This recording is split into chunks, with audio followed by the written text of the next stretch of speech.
about these things. Okay, great. So you got a chance to watch, obviously, the film. Yep. I know you were looking forward to it. What was your general feeling about it? Was it a good new generation sequel? Yeah, so to be honest, I haven't seen a lot of these movies because they're variable in quality, right? Yes. So I had a good time with it. And although there's a lot of familiar things to it, so if you're familiar with the Halloween franchise, there's a lot of things in there you see as direct references. Though they still change a couple things up too, which I think was nice. Right? So I overall had a really good time with it. Good.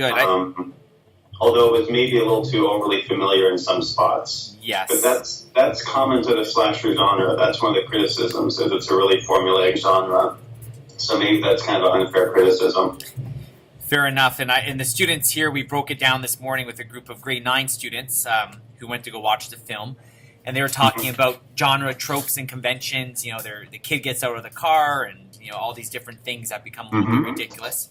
But that, again, is why the genre exists also, is because we do buy into those expectations and tropes.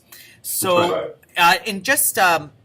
In our work here, similar to the work that you were doing with the Final Girl presentation that I came across on the web, and I'm assuming the broader work you do in your work at the university, we're looking at horror text as a cultural text. And I know many of my colleagues are probably thinking this when I take 200 students to go see a Halloween slasher film. Why do we study a genre like horror? Why do we study genre at all? What does it help teach us, perhaps? Yeah, it's a great question. So I think we tend to study things we're interested in, for one. So people that study horror films, I think, generally like them too. So one is just kind of a self-interested motivation. But I think, right, horror films, they're all about threat. It's all about wanting to be kind of scared too. So I think one useful part of it is seeing what makes people scared, right? Who do we like to be scared of, and who do we kind of like to root for? And maybe who are we okay with being victims? Now, one thing that this movie did a little different was they had people be victims I didn't necessarily see coming, right? So you talked about the boy and the dad in the car. I wasn't seeing one of those kills telegraphed exactly, because sometimes these characters do questionable behavior or violate some norms, and then they get killed. And I think that's one of the things of these films that make the kills less disturbing sometimes, is if we feel like, well, they weren't great characters. The character that usually survives has more of these, they're playing by the book, right? They're a good character, and so I really want them to survive. And some people that got killed in this movie didn't really do anything wrong. So I think that was something a little different. But getting back to your point, I think it really is, again, like, what do people find scary? What kind of monsters do we come up with? And in what ways do we maybe try to make the monsters relatable or not? Because a lot of times in horror films, the villain will sometimes have a sympathetic quality. I don't think Myers really has that, but I think people still really like him. And that's another interesting question, I think. But when you look at who endures from these movies, people want to go as Dr. Frankenstein's monster, or the Invisible Man, or the Wolf Man. They like to kind of be the monsters too. So that's different about this film in that it really explicitly makes this about Laurie Strode too. So you don't want to relate with the villain too much, because it's really kind of her story too, by completing that arc. So if I could just touch on this idea of what kind of monsters, with the grade 9 group that I'm working with today all day, actually, we were talking about the origins of horror from German Expressionism. I walked them then through to the Universal Horror Classics and the Great Depression, and what these monsters represented, but specifically the Michael Myers, especially with that opening scene about the mask and this idea of the mask, and the podcaster, having that really crazy shouting moment in the opening foreword. What do you think Michael represents? Not necessarily because John Carpenter developed him to be this way, but maybe what we've placed onto him. Why has he perhaps endured and still is very popular? Right, he has his own hashtag. He's sells the Halloween masks. What endures about him? Yeah. it's a great question. I think one is not to get too complicated. So it's fun. I was listening to just a lot of John Carpenter interviews, just thinking about this, and he tends to be very no nonsense about these things in terms of, you go to these to get scared. He's pure evil. He has a creepy mask. He walks in kind of a creepily smooth way.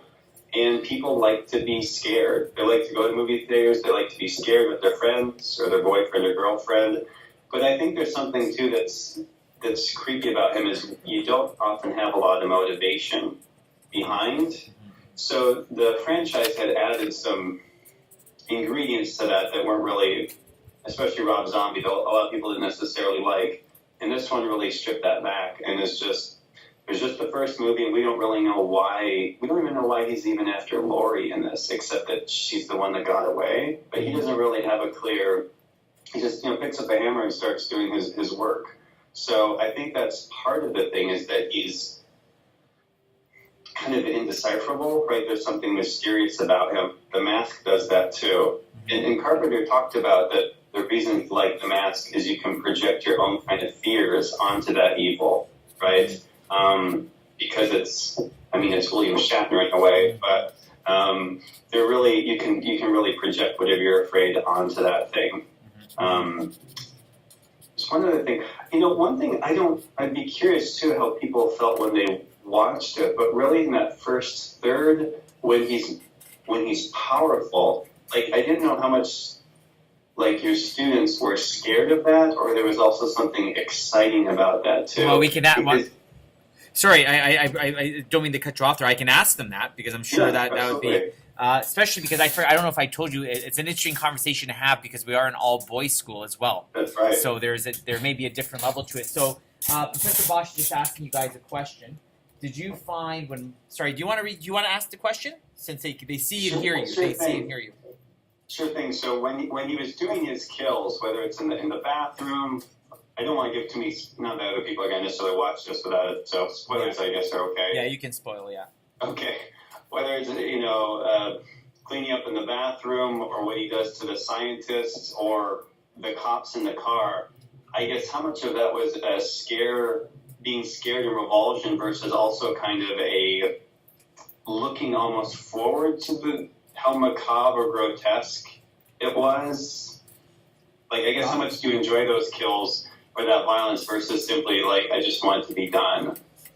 So just to break that down, right? Because this is getting into ideas around culture and humanities and such. When we were watching the film, how many of you, if somebody can even share, can someone reflect, were you more scared and anticipate? Were you more scared, or were you kind of like a voyeur anticipating and looking forward to the fact of what was he going to do next and how was he going to do it? Chris? For me personally, I was looking forward at what he was going to do and how he was going to do it, mainly because the slasher genre is pretty old, and we already know what's going to happen because it is quite repetitive. And if anything were to have happened, then yes, it would have been more of a fear-based thing, but I think just because we know it so much, it's more how can I say? It's something that you're looking forward to. Okay. Did you hear that? Sorry, could you hear him? I caught most of it. That it's sort of something you're looking forward to. It's something you expect because of the genre too. Yes. So what is that? What then is our relationship? We talked about this in class. If we're expecting it, and we talked about this with the grade 9s, you guys just have to shout so the professor can hear you. What does that say then about genre itself? If you are in that darkened theater and you're not necessarily scared, but you're waiting in anticipation, what's our relationship with maybe genre? Remember we talked about this in class. Who helps sustain genre? And then in sustaining it, we also kind of nurture it. Who's responsible for that? Is it the filmmakers?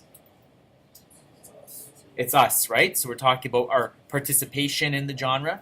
So if we are tired of seeing certain tropes of genre take place, then we stop buying tickets to a film like Halloween, and it doesn't make $100 million or so, whatever it did in the opening weekend. But if I could bring it back to you, Professor Bosch, about this idea of victimization, because the presentation I came across of yours on the final girl, which I thought was so neat and so relevant, not only in regards to the slasher film, but the broader conversation. If horror, we know, and genre rises from, and you're a political scientist, rises from the sense of the political, having Laurie positioned the way she is, what does that rise out of as a cultural kind of discourse? Can we dive into that as a potential reading of the film?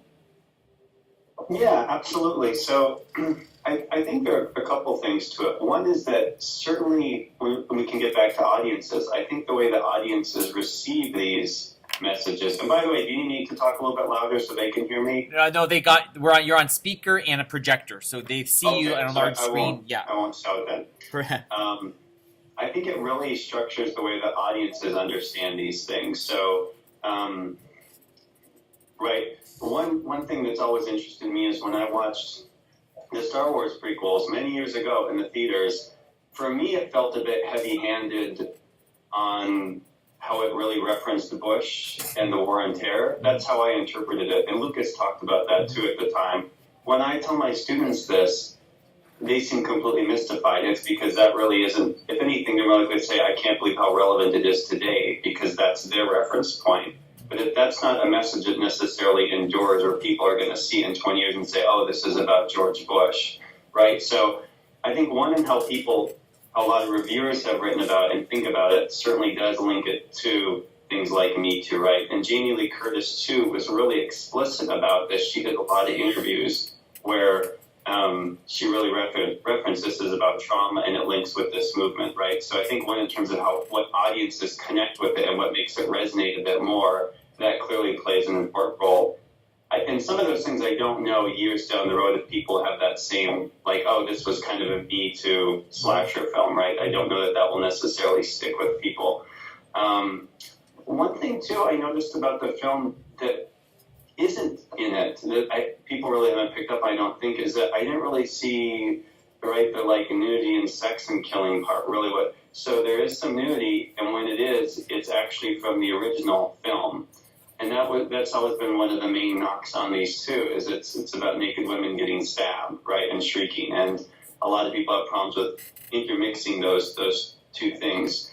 So I thought that seemed like a definite update, as we're really going to move away kind of with that more of that sleazy part too, as well as both the man and the woman, right, that we're starting to make out both get killed too. Mm-hmm. So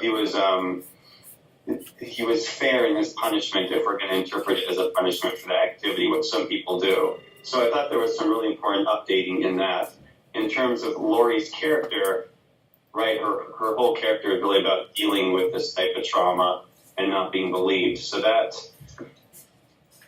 is definitely resonant with that. But I wonder with some of these earlier films, I think some of that stuff is still present. So like in H2O, mm-hmm. Laurie is also haunted about Michael Myers. Mm-hmm. She's kind of an alcoholic. She has nightmares, and she really hates Halloween, and she's extremely protective of her kids. And they think, Mom, chill, right? Mm-hmm. Like that was many, many films ago and years ago. Mm-hmm. So I think some things in this movie are not new. They occur in other films, in other horror films. I mean, you mentioned too, I was thinking this isn't a horror film, but Linda Hamilton in Terminator 2, Guns A-Blazing, definitely in kind of a Ripley vibe too. So women being traumatized and dealing with that, both in real life and in film, isn't new. But I think also the way that audiences may attach to it is different, at least during this period, right? Mm-hmm. But a lot of things in that I can think of in other films too. And horror films and slasher films are all about women being traumatized. I mean, the final girl, usually the end shot. You guys just watched the first Halloween too, isn't that right? No, we didn't watch the first. No, we never got to that. We were hoping to, but we just saw the latest in the theater. Okay, well, I won't talk about the ending of that then. But well, you can go ahead. Go ahead. Because a lot of them did watch it at home on their own, so you can go ahead. Yes. So, I mean, that really ends with Michael Myers breathing a lot, but before that, it's really Laurie Strode crying, right, uncontrollably, and Loomis not really able to console her. But that's often the ending shot of a lot of these films, is that final girl, like, traumatized, I think the difference with this is it actually fills in the blank. So we assume they're probably scarred for life and institutionalized, but this is more like, what would they look like 40 years later? So it's great that Jamie Lee Curtis could be part of this to actually tell that part of the story too. Mm-hmm, mm-hmm. So I guess to get back to your point, I think there are a lot of things in this film that we see in other slasher films too, but I think what's salient to people is different because of this time period and some of the work that Jamie Lee Curtis, and maybe the director did too, of bringing that up. And I think there are some sensibilities too of just how they deal with women and sex and nudity that are a kind of a welcome update of getting away from some of those 70s, 80s versions. Yes, and I just want to make note, I love the point that you make about the sleaze. Again, it was just that flashback of Michael in the opening scenes of the original that shows nudity. You know, the teenagers start making out, but it doesn't get escalated to the point where it turns to actual consensual sex, like in the first with PJ Souls. Also, what I like the fact is that the boy who tries to make the move on the granddaughter after the dance, he takes her through that shortcut, and he starts blaming himself on being a drunken idiot. He dies, and just justifiably within the context of the narrative. But I thought that was interesting because rather than her becoming like in the slasher film arena, another notch on his belt, he falls equally victim to the violence of Michael. And he's that really for me that was really a character that really struck me as a Me Too moment where this idea of victimization is both, the idea of assault is not necessarily what we think it to be. It's the small moments as well that happen that are not very small at all. And I thought that was quite relevant to the narrative. Yeah, I would agree with that. I think the overall structure of the film wasn't necessarily revolutionarily different. But there were a couple pieces of dialogue and sort of like that to me felt like definitely just a reference of the male character feeling I'm entitled to something because I've been a good friend and now you're not dating him. Like to me, maybe that's in some of these other films too, but at least that felt to me more like a very contemporary sort of message on that, and then him getting his Yes. And can I ask you a question? Have you watched? I should have emailed you about this. Have you ever watched Near Dark? Catherine Bigelow's Near Dark. I haven't. No. Okay, so it's in '80s. It came out in '87. I think it would be worth your time. It's a hybrid between a vampire and cowboy film. So the film starts off with a cowboy, and the students will be watching this. My senior students will be watching this film. So it starts off. You have your traditional American cowboy, good-looking guy. And he is lusting for this mysterious girl whose name is May. And he lures her into his truck, his all-American truck, and they go on a ride. And she, in the tradition of the vampire film, transforms into the vampire, penetrates him with her fangs and strips him of his innocence. And then, brings him into the cult of this kind of outlaw southern United States kind of vampire family. But at the end of the film, all of this, transpires, and you're left with this image of May. I won't give it away to you or to the students, but if you watch the film and then you see the final shot of Halloween 2018, they're very much the same. You're left with an impression of the woman, but specifically, at the end of this film, you have the teenage daughter holding the knife. What does that mean to you in regards to your own readings and work with the final girl?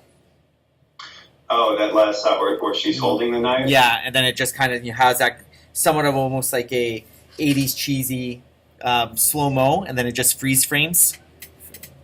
Yeah, so sometimes with these films too, the Force Awakens has this as well. It's hard to know if some things are kind of like an homage to something or if they're meant to be deeper. So I thought too, I get these mixed up. Is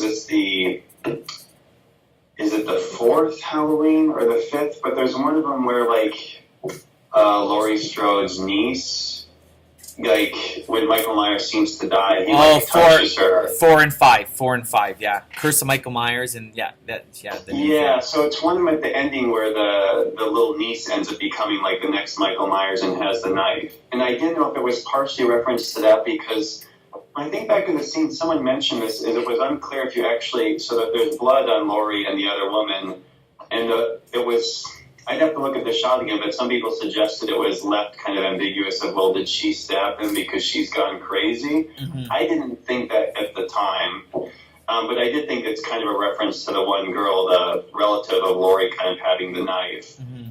There's also, it removes kind of Michael's power, and I saw this kind of a passing end of the torch. If for like the sequel, they want to bring in the granddaughter more, like she's kind of the new Laurie, mm-hmm. who in these movies too, usually the final girl and Laurie usually will use the weapon of the killer against them too, right? So I mean, in the first one, she stabs Michael multiple times, including with his knife. So I think I saw it more as well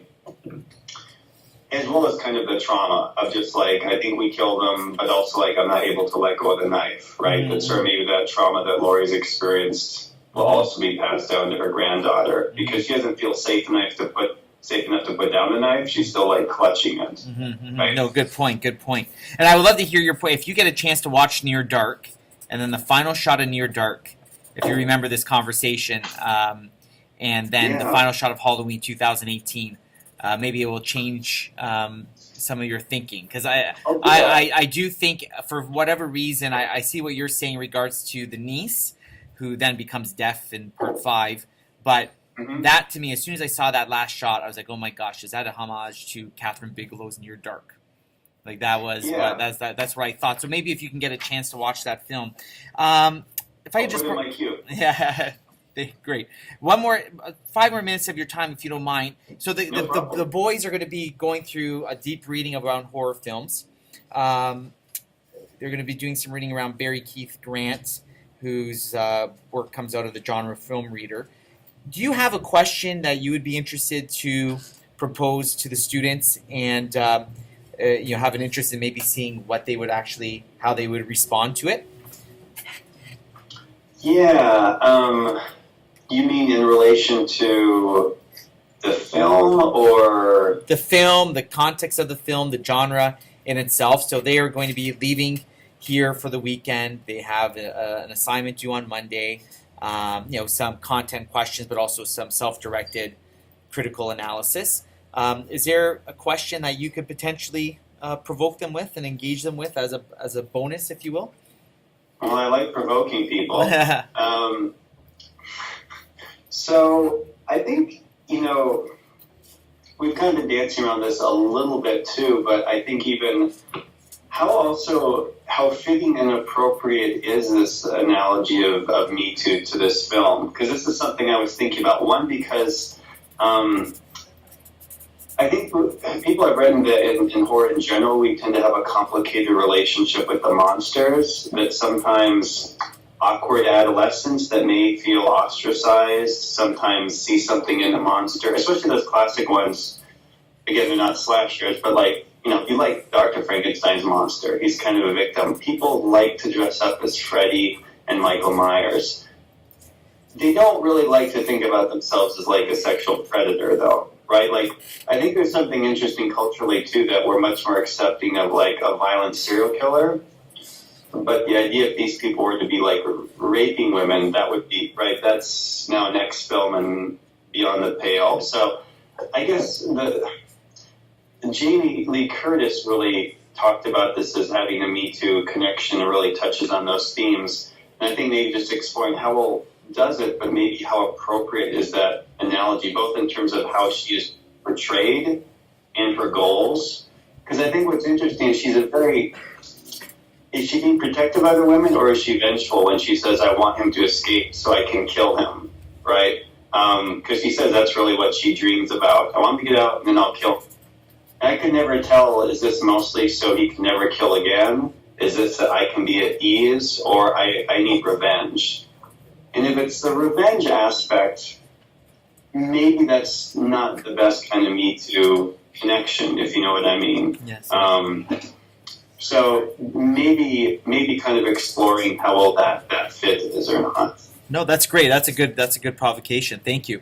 Guys, is there any questions? Does anyone have any question based on the reading you're doing or the homework, especially my CompTech guys? It's a lot for them to, I think, take in too, because they have to also do their reading and everything in that nature.